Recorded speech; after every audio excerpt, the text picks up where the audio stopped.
naman akalain na.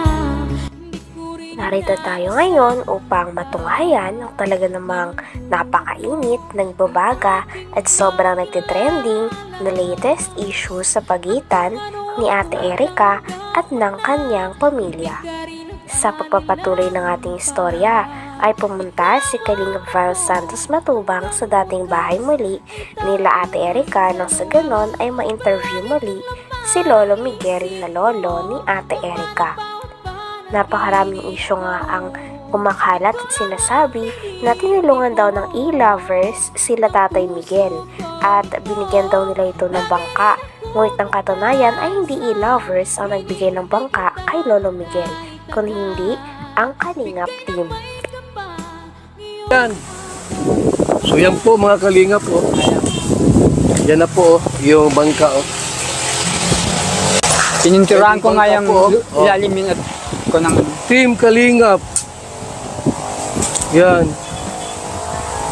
Di pwedeng gawing e-lovers yan. Babawiin o Jun A. Baka naman yung bangka babawiin mo, hindi pwede yan. Hindi pwedeng bigay-bawi. Kung nakuha mo yung kalahating milyon noon, ito hindi mo pwedeng mababawi ito. Tatay ito ay, ano tayo no? po. Yan ay souvenir ko kay Rabian. Ito kay Alaala ko yan doon kay Rabian. Alaala. So yan. Tay, anong problema? Tay, anong problema nito? Walang problema? Makina po. Palitan po yan po niya. Makina? Yung ano, yung karburador eh. Palit-palit akong karburador, hindi nagana, turning. So, ibig sabihin, buong makina ang papalitan. Hindi po. So, ito po, anong size dito tayo? Makina tayo? Kasi yung Sinabi din ni Lolo Miguel kay Kalingap Val Santos Matubang at sa mga manonood na hindi totoo na pinagbibintangan siya na baka daw tamad talaga siya sapagkat hindi daw siya makapaghanap buhay sa katotohanan lang dahil nasira talaga ang makina ng kanyang bangka. Kaya naman napakagaling talaga ni Kalingap Val Santos Matubang dahil wala siyang pagdadalawang isip na tinulungan muli si Lolo Miguel. Talagang ipapaayos daw ni Kalingap Val galing sa kanyang pera ang bangka na ito nang sa ganon ay makapaghanap buhay na muli si Lolo Miguel at makadagdag ito sa ganda na pamumuhay nila at gastusin sa pang-araw-araw nila dahil wala namang tumutulong sa kanila na mga apo. Anong laki tayo? City Media.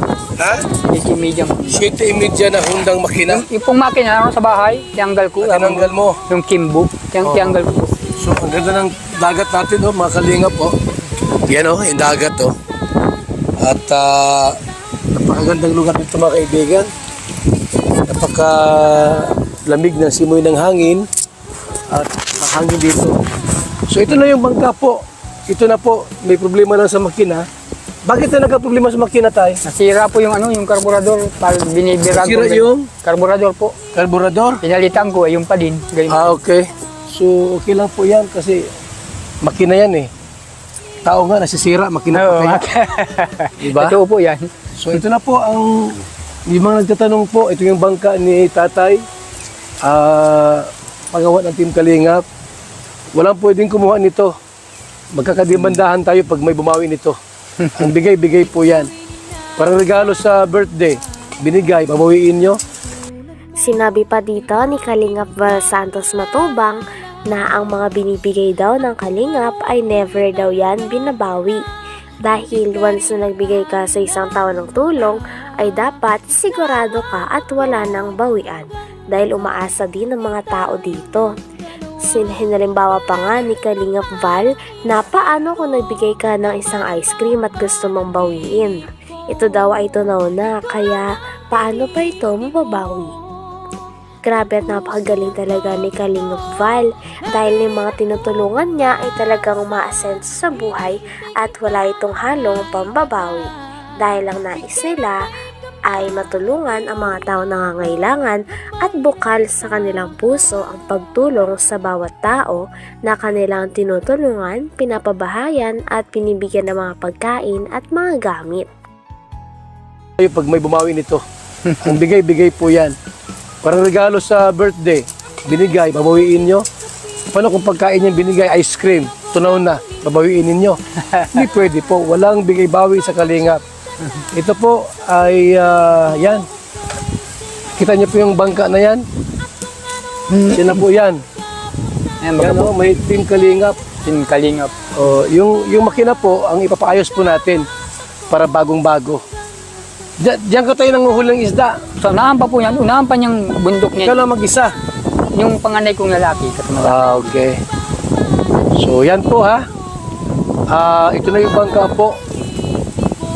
Ang nakalagay, Team Kalingap. Team Kalingap. Si tatay po ang nagmamanage niyan. At siyempre nagkataon lang po na nagka-problema sa makina. Pero under po yan mga Kalingap. Ayun po.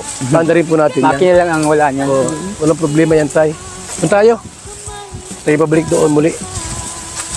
Pinagsabihan pa ni Kalingap Val Santos Matubang ang mga lovers na dapat hindi daw nila binabawi ang mga bagay na kanilang pinapamigay dahil pangit na ugali daw yon, natutulong sa kapwa at babawiin ito pagkatapos ng mga maraming hindi pagkakaunawaan.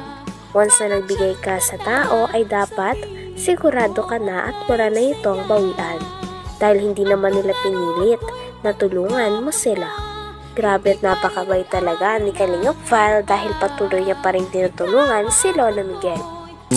Inaambi pala ng ano. Inaambay nila tay. Ayun. Lahat daw sa kanila. Wala. Hindi rin Ito talaga. yung gamit sa loob ng bahay. Ay. Inaambay nila. Nagambang-ambagan daw yung lovers. Baka yung, Wala na kay Jun eh. baka po, Kuya Rab, yung kayuram ko sa kanya pa. Yung kayura. Grabe naman na sila. Yung kayuram ko ng nyug. Lahat na lang sa kanila. Lahat na, lahat. Pati nga yung laman ng tindahan nung ni Jeannie, sa kanila daw yung laman yan. Lahat na lang. Lahat ay ambiin. Huwag naman kayong gayaan. Hindi magandang ugali yan na lahat iaangkinin. Ako po ay nagtatanong lang dito. Ang nais ko lang po ay ilabas ang katotohanan. Kaya ako ay nandito muli kay na tatay tungkol po sa bangka. At yung bangka po, yung kay tatay Miguel ay si Kalingap Rab ang nagpagawa niyan. Po, totoo At- po yan. Ayon sa kanyang nalalaman, pera daw Inihayag din ni Kalingap Val Santos Matubang na ang bangka na binigay kay Lola Miguel ay wala na talagang bawian sapagkat sabi niya nga ang binigay ay binigay na kaya hindi na dapat bawiin dahil binigay na nga. Grabe at napakatas nga ng paninindigan ni Kalingap Val at talagang pumapanig lamang siya sa tama. Hindi rin naman kasi tama na kukunin natin ang isang bagay na binigay na natin. Kaya pinapaunawa ito ni Kalingap Val sa mga manonood, lalong-lalo na sa mga e-lovers na nagtatangkang bawiin ang mga tulong na binigay nila kay Lolo Miguel pati na rin sa pamilya ni Ate Erica. Grabe at tuwang-tuwa din si Lolo Miguel dahil napakabait ni Kalingap Val Santos Matubang sa kanila. si Kalingap Rab ang nagpagawa niyan. Po, totoo At- po yan. Ayon sa kanyang nalalaman, pera daw po ni Jun A yan. So binigay na po ito. Wala nang pwedeng umangkin at kumuha kasi ang binigay ay bigay. Hindi yan pwedeng bigay-bawi. Kung yan pala ay panty, babawiin mo yung panty. Susuot mo. Malaking kalukuhan po yan. So ayan, no? Kumusta tayo? Pumunta si Dodong dito, si Ruel. Dinalaw ka? Po, kahapon. Anong sabi sa'yo? Yun nga po mga sabi nga, na-scout mo daw ako, ganyan. At nagtag-usapan namin. Sabi ko, tiyo mo ay. Anong pinag-usapan niyo ni Ruel tayo? Ayun lang po mga ano, mga tungkol sa kuwan. Natanong lang yung kala Erika kung ano nagagalo. Sabi ko, sinabi ko sa kanila, iniwan kami at ganyan nagkakwarta nga sila. Kaya na, hindi naghahangad ng kwarta nila. Oo. Kanila yun. Tama yun. Hanggang dito na lamang muna ang talaga namang nagtitrending, nagbabaga at napakainit na issue ni Ate Erica. Maraming salamat sa inyong panunood. Hanggang sa muli. Bye!